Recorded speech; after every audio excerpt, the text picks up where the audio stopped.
Alhamdulillahi Rabbil Alamin. Assalamu alaikum warahmatullahi ta'ala wabarakatuh. My fellow Gambians, fellow citizens of the Gambia and non-citizens of the Gambia in the Gambia, friends of the Gambia, Gambians both at home and abroad, I greet you. Assalamu alaikum warahmatullahi ta'ala wabarakatuh. Well, has been the long-awaited announcement that all of you expecting over the years very much. And I want to make it crystal clear that I've always longed to come back to my homeland, my motherland, the Gambia. First of all, you all know the events that led to me leaving the country, leaving the Gambia to come here. It was a result of a dispute over the election results that most of you call the impasse. What brought it about was the fact that they announced the first results that were accepted only for the IEC, the same IEC that conducted the elections, to come with a new set of results that, okay, I can accept the results as they are. Despite various discussions with the IEC chairman, then Aliu Mohamed Njai, I think 3 days later or whatever, they came with a new set of results. All this information was passed to the ECOWAS, EU, and the UN. That we are not going to accept the results, for which ECOWAS, despite a team of heads of state, the then chairwoman, or chairperson they call her, Her Excellency President Ellen Johnson Sirleaf of Liberia, His Excellency the late President of Nigeria, General Buhari, and the President, now the current President of Ghana, who at that time was also facing elections. He lost, he went out, now he has been re-elected. To cut a long story short, they came, and I made it very clear to them. They asked me, it was Buhari himself. I don't want to talk about somebody that has passed away. I will not accuse him of anything, because that will be a grave sin. He asked me, and I know the president of Ghana is there, back to power. He was there, and the president of former president of Sierra Leone, Ernest Bai Koroma, they are alive. President Buhari asked me, "What are you going to do now?" I told him, "All what I need is." We have a petition that we want to take to the Supreme Court of the Gambia, because any election dispute in this country must be settled through constitutional means. Nullifying the result does not mean that there wouldn't be elections. We want fresh elections. He asked me, what is the time frame? I told him, according to the constitution, it's what we want to do. I think it was within 6 months. Okay? He told me, in the presence of Elijah Sirleaf is alive as well, that don't do anything illegal. I told him I will never do anything illegal. I accepted the results only for these people to come with new results, claiming that they were wrong. The first results, they made a mistake. How is that possible? Then later on, I learned that the servers for the elections were based in Dakar. I asked why Dakar? And we couldn't get any clear-cut answer from the IEC. I objected to the president the positioning of the servers in Dakar, because that is not part of the Gambia. Why would they put the servers there? We don't know. Anyway, to cut a long story short, I explained everything to them. Okay? And His Excellency, the late President Buhari said, okay, that he was made to understand that the judges that were in the Gambia, who are part of this, who from the core majority in the Supreme Court of the Gambia, are in recess. But then somebody said, no, but they can be called because there was a judge from Ghana and a judge from Sierra Leone. And as Bai Koroma said, well, we want to resolve the problem peacefully, then it has to be. I'm ready to send my judge, I think she was a female, and Ghana also promised to send a judge. So you have two judges, one from Ghana, one from Sierra Leone, and both Sierra Leone and Ghanaian heads of state say they are going to send the judges if Buhari, who has the majority, is ready to send his judges. Buhari looked at me and he said, okay, I will look at it. I don't know, there's a provision that says that in case of an emergency, judges in recess can be called to take care of the problem, after which they go back and the days that they spend resolving the problem will be added to the recess. He said, well, he will go back to Nigeria. Okay. He went back to Nigeria only for us to hear so many stories that from the coalition, using the you know who as a mouthpiece, saying that they've already blocked everything. The Nigerian judges are not coming. We all heard that. And unfortunately it became true.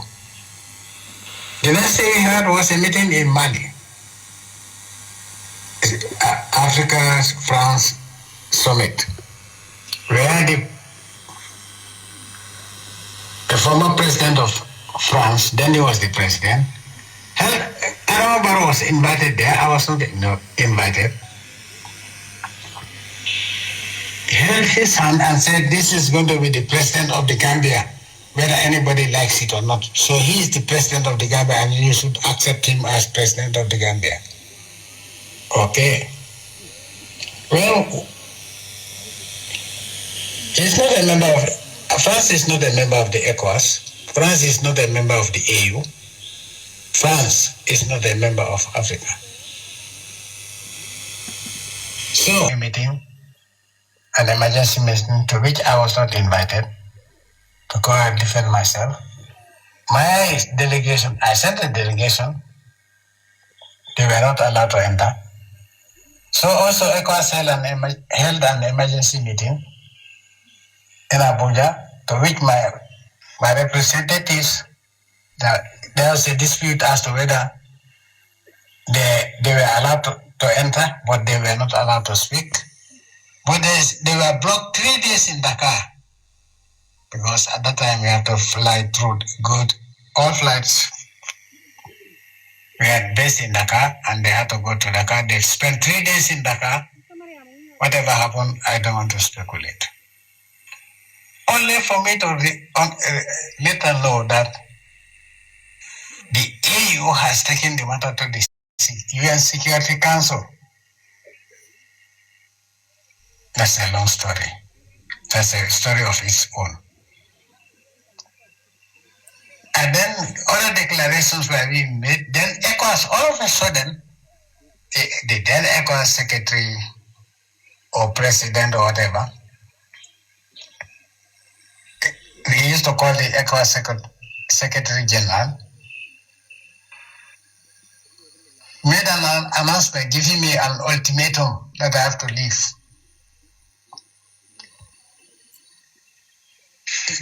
But before that, the heads of state came again, okay? And then and the heads of state from ECOWAS came again. But anyway, that's another story. Then the president of Mauritania, the former president of Mauritania, Abdul Aziz, President Aziz came on his own because he's not a member of ECOWAS. He came, we had a meeting. Then later on, he went back. Then, former President Alpha Conde called me and said he wanted to come and see me, or it was urgent. He was sent.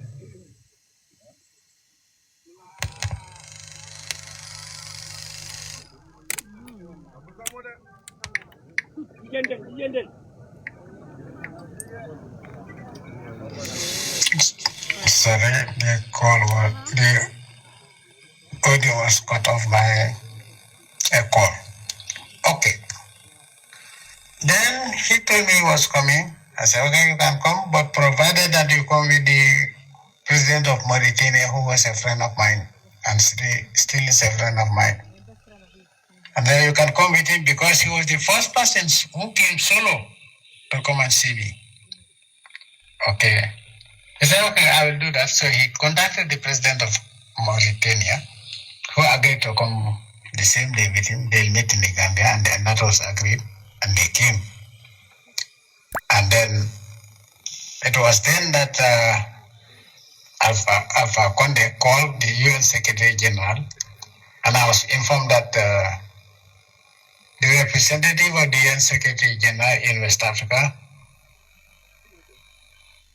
Chambers, was in the country. So Alpha Conde knew all that. So he was called. They were called. They asked whether he can come and join the discussion. When I've already agreed to let things go. They told me, well, these people, they are hell bent on destroying your country. I told them they cannot destroy my country. Yes. And I told you, if it is a military threat, I'm not afraid of that. They'll find me here. The instructions were clear-cut. All this fake news on major international networks, all Gambia people are fleeing, whatever. We all know those who are fleeing to Senegal. Outrageous statements were being made and people were being harassed. There was a lot of intimidation of APRC supporters. Then I announced that I was not going to leave. Then they calmed down. But these people came and told me, okay, we are certain that the judges are not coming. I made a reply to them. They said, yes, we know. And I know the plan B is even the announcement of the fake results. Second result was deliberately made because I accepted the first. They were not expecting me to accept the first one. First results, I accepted them. And then they were certain that if they bring new sets of results, I was not going to accept.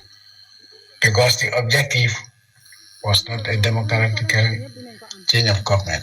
I was ready for that. But then these people came and intervened. They pleaded with me. Yes, I was told of all the plans, and I told him I am out. They were shocked when I told them the location of each so-called ECOWAS member state where their troops are. And I made it very clear, as long as they don't enter the Gambian territory, we are not going to take them. But if any one of them enters the Gambia, we are going to wipe them out. And that was what I was ready for. Fortunately, all the fake news on TV of Senegalese troops in the Gambia were all lies. They gave a deadline. They gave me an ultimatum. That Secretary General of ECOWAS then, I think it's a Benino or whatever, told me to leave. The same ultimatum that was given to Saddam Hussein before the invasion. give me the date I should leave with my family to a country, another country, and let the new coalition government take over. I just laughed. But anyway, it's a story that we wanted the whole thing to be treated by the Supreme Court. The judges were blocked for whatever reason. And so, because there was no recourse to legal resolution of the conflict, I decided to leave.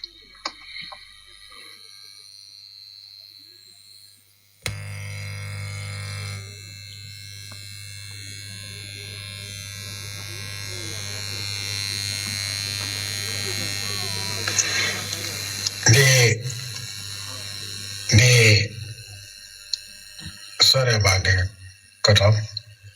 My brothers advised me that they would stay with me and take off with me.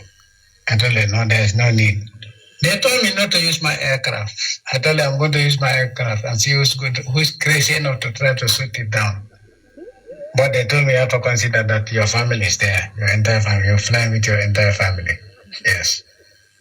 But anyway, so they decided that they're not going. Remember, they stayed here. Then ECOWAS, that person who was then secretary general or whatever, or they call whatever name they call, I think president or chairperson of the ECOWAS, made an announcement that these people were supposed to come. ECOWAS group was supposed to come and meet with Alpha Conde and others, and the president of Mauritania, and the UN representative. Then he made an announcement that those people are not coming because whoever goes to the Gambia, Jammeh will kidnap you.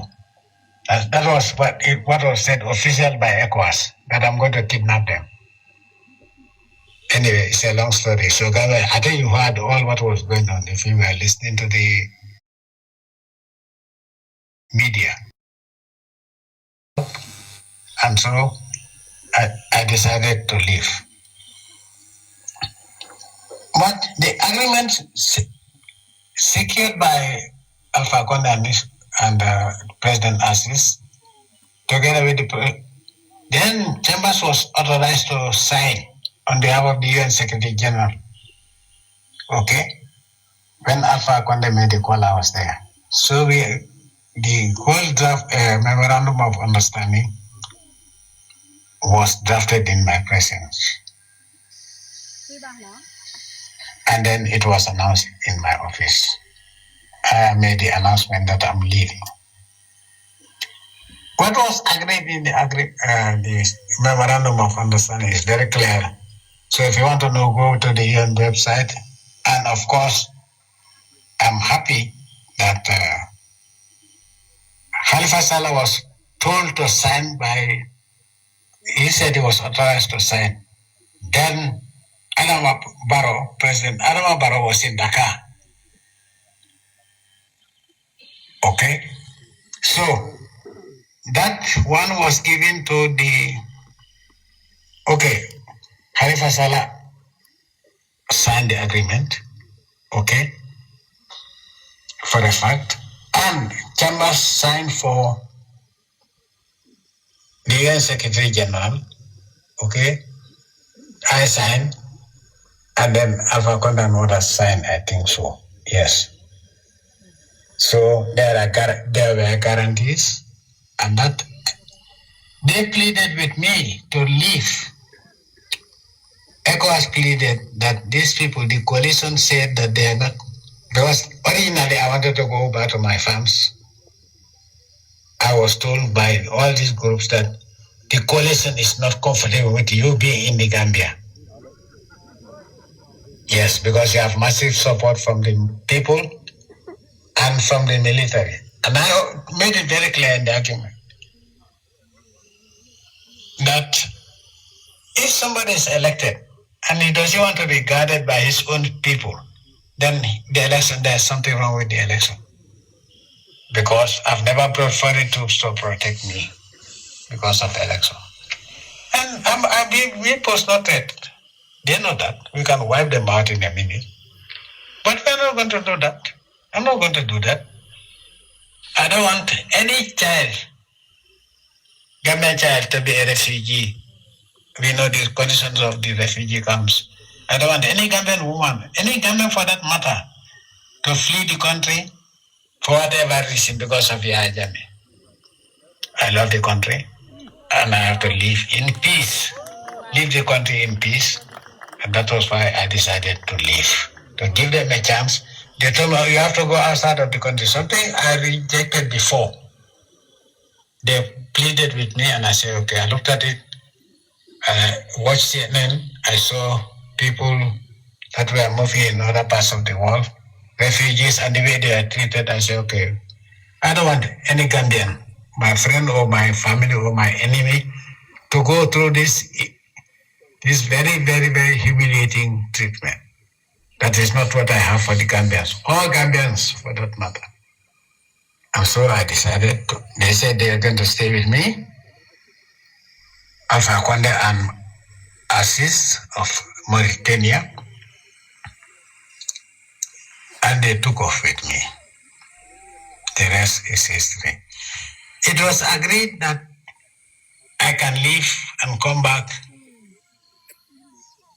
after 6 months without preconditions. That is what is there. That I can go back to the Gambia as a Gambian citizen, and there were so many things that were guaranteed. And as soon as I left, you all know what happened. Now, I'm here to tell you that 6 months turned out to be almost 9 years. 9 years plus.